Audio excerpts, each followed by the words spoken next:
Hello there. Welcome to Series 2 of A Village in Lockdown, a weekly podcast series exploring the impact of COVID-19 on the beautiful and historic village of Port Sunlight.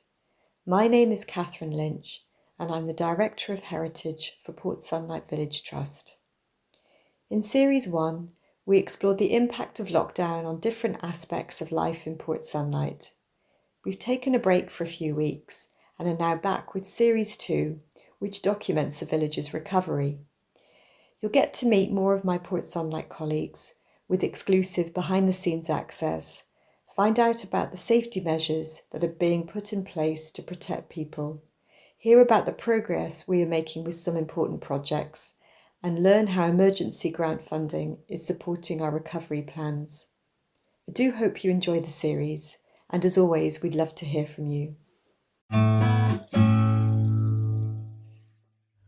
Hi everyone, and welcome to the Gardener's Toolshed at the Landscape Depot in Port Sunlight Village.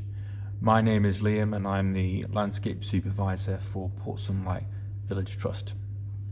So today I'm going to tell you a little bit about how we've been coping with the restrictions and the workload at the moment, and then I'm going to show you some of the bedding plants you can see just over my shoulder that we've been planting out in the last couple of weeks. I was intending to go outside to show you, but the weather is not cooperating at all, so we'll have to make do with staying in here instead. I'm really not convinced of how waterproof my phone is, so I'm not going to take the risk. To be fair though, the rain is very welcome if it helps get all of those bedding plants off to a good start. It's been almost 3 months since I recorded the first podcast about the effects of COVID-19 lockdown on the gardens here and on the landscape team in particular. At that time it was just me in work, but I'm really glad to be able to say that by changing how some things have been organised in the depot, we now have 60% of the gardeners back in work doing their best to get everything looking as stunning as always for summer.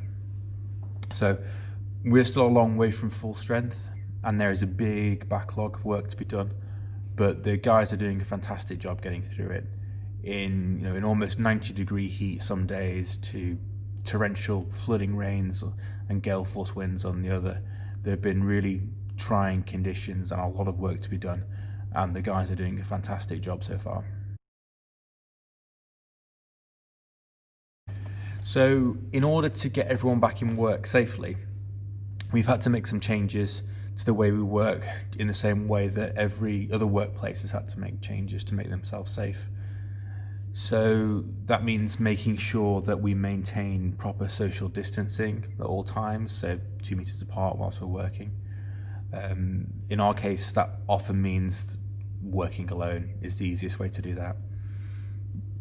We are making sure that we're being extra vigilant when it comes to cleaning hands, cleaning tools, using plenty of hand sanitizer and disposable gloves.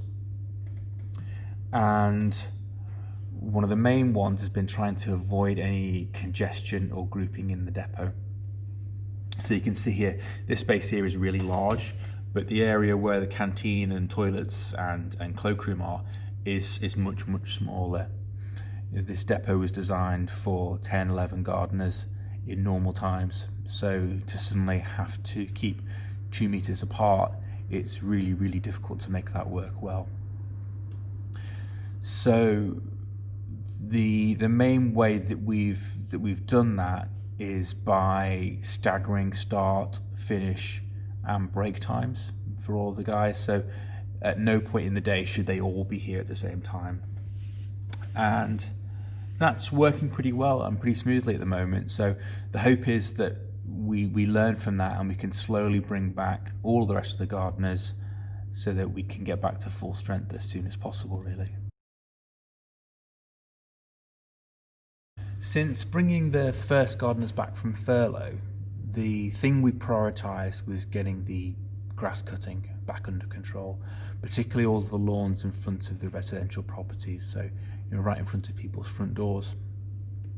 It was lovely to see such abundant wildflowers in April, and it was something we hadn't really had the opportunity to see in Port Sunlight before, but as those flowers faded and the grass took over, and everywhere started to look a bit scruffy, a bit rough around the edges. So at that point, most of the grass was cut, and just a few areas left to provide some shelter and food for the wildlife. And as I said last time, that's one of the positives to take from lockdown. I'm sure lots of you have seen more wildlife recently. I've certainly seen a lot more foxes around the bottom row bowling greens. And one of the gardeners even saw a grass snake living near the church, and he's been here for over 30 years and he's never seen one in the village before, which is, I think that's fantastic. So now we're in June, the vast majority of the grass has been tidied up, but I'm sure you can imagine what a huge job this is after they've been left to grow longer like they were. If you think that there are 130,000 square meters of grass to take care of, the guys have done an absolutely fantastic job getting back on top of it. So after we had a plan in place for the grass, we set about getting ready for all of the summer bedding plants that you'll have seen getting planted over the last couple of weeks. Again, this is a mammoth job. On a single day a couple of weeks ago, we took delivery of just over 26,000 bedding plants. And with the reduced workforce that we've got at the moment, it's amazing that we've almost got them all planted. There's just a couple of flower beds to go, and I would imagine that by the time this podcast goes out, they'll be done as well. So they've done particularly well considering the conditions as well. We've had torrential rain the past week or so, and it does become a pretty disheartening, muddy, messy job planting in the rain. So it was at this point that I was going to get out and show you some of the flower beds for those of you that can't get out to see them yourselves. But as I said, the weather is horrendous today. And so instead, I'm going to show you the flowers in here, and hopefully you'll be able to get out yourself over the course of the summer and have a look at them in person. But if not, I'm sure there'll be plenty of photographs and videos all over social media during the summer. So the ones I'm going to show you are plants that we don't normally use or haven't used for a long time, or ones that are a new variety, something a bit different. So the first one I'm going to show you is this begonia. Instantly recognizable as a begonia, isn't it? This is called Begonia Whopper, and it's a relatively new hybrid. It's been around for about 8 or 9 years, but it's the first time that we've used it in Port Sunlight. So for those of you that know your begonias quite well, this is most closely related to the other types of Begonia semperflorans. So that's the fibrous rooted ones, not the ones with the big corns, the tuberous ones that have the big showy flowers. This is, well, I've got one here actually. This is more closely related to this, and you can see it's actually pretty much the same, just massive. And we use these all the time. This is the first time we've used these, so I'm really excited to see what it will look like planted en masse, because eventually these can grow 3 feet high, so I think it's going to be quite impressive. The best place for you to see them will be outside Hume Hall. There's a bed of them there, and straight outside Christchurch there's a bed of them there too. So the second plant that I've got to show you is, I'll get a couple of colours of this one because it's a mixture. I've got this one too. This is a mixture, and this is a plant that we haven't used in our bedding schemes for a long time, if ever. Actually, I'm not particularly sure, but it is certainly not a newly discovered variety. This is about as old and traditional as you can get. This is a dianthus, or sweet William, or pinks, or carnations. It's got an awful lot of different names. This one in particular is a sweet William. Different dianthus species have different names. But these plants have a really fascinating history, and that's something that I'm particularly interested in, is the origin stories. Who first collected it in the wild, how was it, when was it brought to Europe, when was it bred, what are the origins of its name. I find all those things quite fascinating, but this one is particularly interesting, I think. So Dianthus literally means flower of the gods. Dia is deity, god, Zeus in ancient Greek. Anthus is flower. So you could tell already that in ancient times this must have been a particularly important or particularly impressive flower.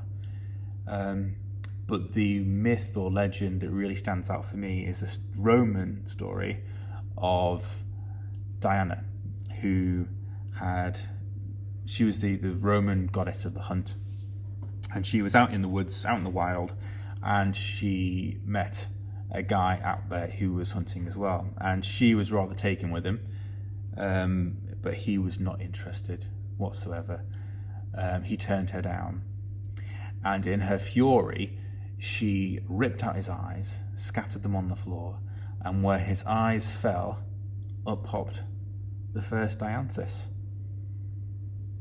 Which is quite a gruesome story, really, isn't it? But I think it's a fantastic one.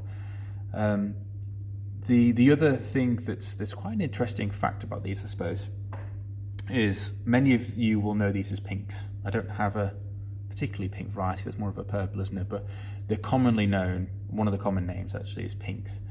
And the interesting fact is that they are not named after the colour.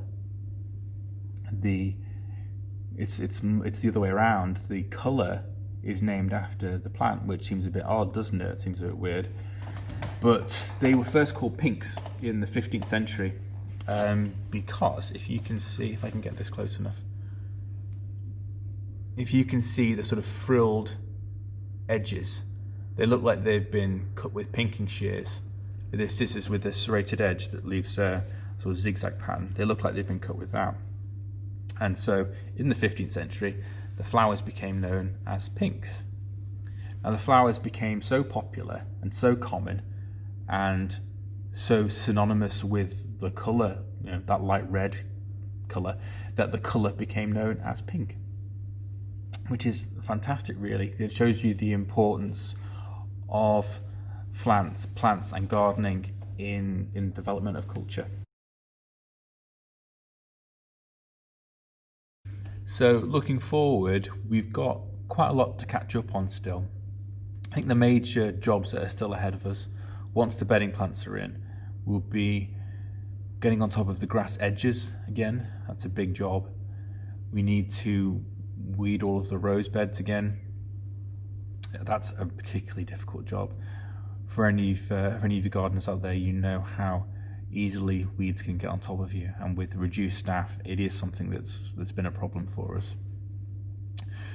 And the hedge cutting season is coming up soon as well in July and August. So we've got some big jobs ahead of us, and it's going to be a challenge to get those organised when we're working with reduced numbers.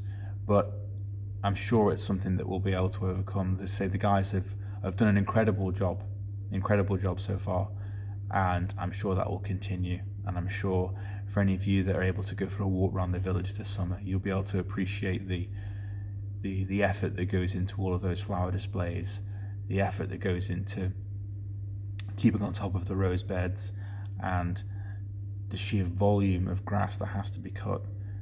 It's incredible that the guys have been able to do the job that they have with the numbers that we have and with the difficulties and restrictions that are facing everyone at the minute. But good times ahead, and I'm sure the landscape will look fantastic for the course of the summer.